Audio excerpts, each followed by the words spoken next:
Nintendo just announced that Luigi's Mansion 1 is coming to Nintendo Switch Online. So today I'm going to be talking about 5 games that I'd like to see make their way into the service, as well as one that I've actually never played before. Before I get started, if you haven't yet, please go ahead and subscribe to my channel. That is, at this time, the best way that you can support me as a creator. Up first is Metroid Prime 2, and I wanted to kick things off with this one because I feel like this is kind of an obvious pick for me. If you followed my channel for a little while, you know that I'm a huge fan of Metroid Prime, and well, really the whole trilogy, not just the first Metroid Prime. Metroid Prime 1 is already available on Switch. They had a really fantastic port of the game a couple years ago, and it would be really nice to be able to play Metroid Prime 2 on Switch as well. Ideally, they would remaster the second game the same way that they did with the first game. However, I wouldn't be unhappy with them just adding it into Nintendo Switch Online, because as of right now, the only way that you can play Metroid Prime 2 is either on a GameCube or on a Wii if you have the trilogy on Wii, and as far as I know, the trilogy on Wii is really hard to find, and even the GameCube disc goes for about $45 or $50 on resale sites, which I guess isn't that much cheaper than it would be if they were to remaster the game, similar to how they did with Metroid Prime 1, but I would welcome it easily as an inclusion in Nintendo Switch Online. Up next is Mario Party 4. And this one almost didn't make the cut to be on this list because there's plenty of Mario Party games already available on Nintendo Switch. I believe that Mario Party 1, 2, and 3 are available on Switch Online already, and Super Mario Party is available on Switch, as well as I think Mario Party Superstars, I think, is one of them.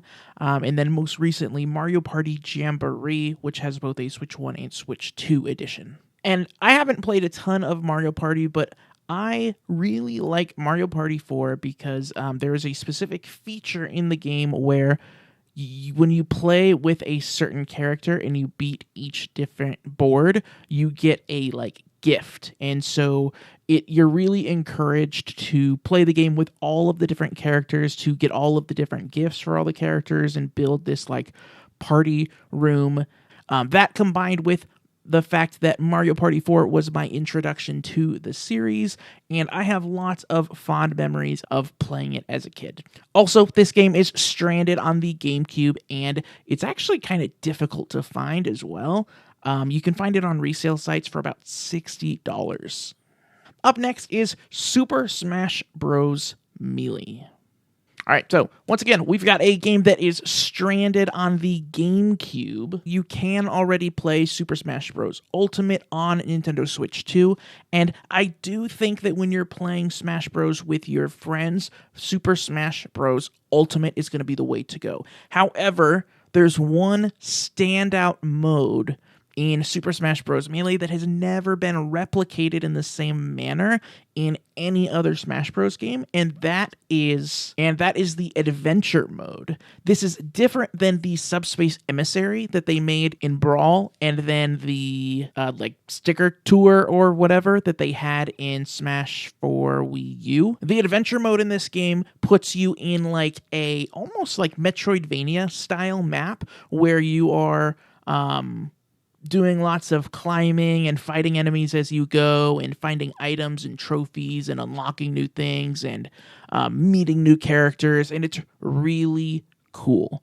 But just like with the other games that we've talked about already, this game is stranded on the Nintendo GameCube, and it's you can find a copy of it for about $50, but it would be really nice for me, at least if they were to be able to bring this mode forward. I think it would be really fun to be able to check out that adventure mode on some modern hardware. Before I give my top 2, please go ahead and subscribe to my channel if you haven't yet and you'd like to see more. Up next is The Legend of Zelda Twilight Princess. And I actually almost didn't include this one in this list because this is the only game that I'm going to talk about today that is actually not stranded on the GameCube.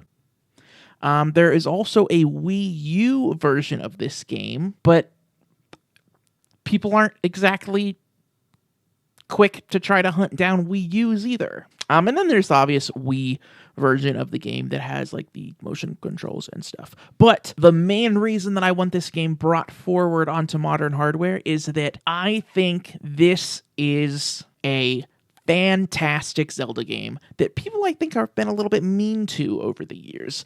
I think the dungeons in this game are top tier. I think that they're way better than the dungeons that we get in other 3D Zelda games, and it's a shame that in order to experience them, you have to either track down a GameCube, a Wii, or a Wii U. On a more personal note, this is one of the first Zelda games that I remember really anticipating the launch of the game. And when it came out, I played it endlessly. And I absolutely love the darker tone and the more serious feel of it. It's one of the only Zelda games to be rated T14. Also, the GameCube version of Twilight Princess is over $100 used for the GameCube, which is insane. And so I would really love for them to bring that GameCube version of the game forward a little bit and add it into Nintendo Switch Online.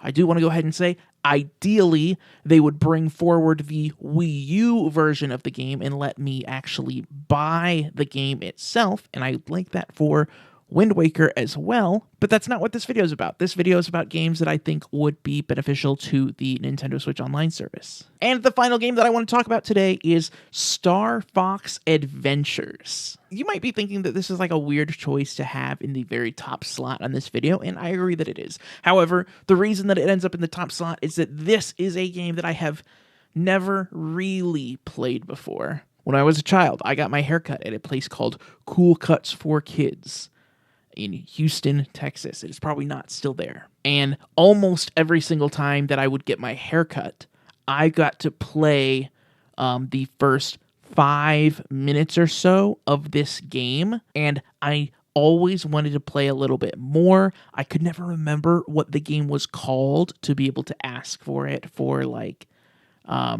birthday or Christmas or anything. And I completely forgot about this game until I was prepping for this video. Of all of the games I've talked about on this list, I think this is the one that is least likely to end up in Switch Online, which is okay, I guess. Fortunately, though, if you are just trying to get this game and play it in 2025, you can find a copy of this game used for about $40, which is the cheapest of any of the games that I've talked about. And because of that, I think it would be a really great addition to the Switch Online service. Guys, that is all of the games I'm going to be talking about today. In the comment section, please let me know which of these games have you played and what games you would like to see join the GameCube catalog in Switch Online. Until next time, the best way to keep up with me is right here on YouTube. Thanks for watching.